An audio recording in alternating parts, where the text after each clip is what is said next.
seven करी अनेक संतान लाभ करिवार उदाहरण रही आम गहणार ज्योत्ना साहू बोली माँ जड़े अच्छे पारपदर आसते से संतान चरु केवे सेवन कले संतान केवे है से संपर्क मुखर आम समस्त शुणा खराब मोर भी पंचपात किसी आशा नहीं थी ना आज जहाँ भी अच्छे अपन मन जहाँ भी देखुछन मते सब प्रभु काली कृष्ण जब तक प्रभु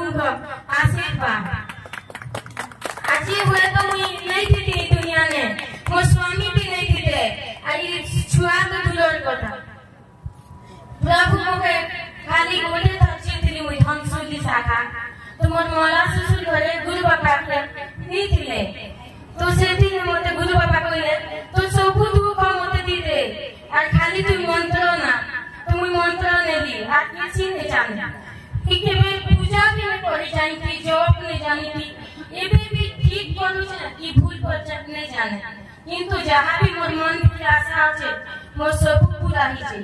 आरो जे भी आशा करबो केबे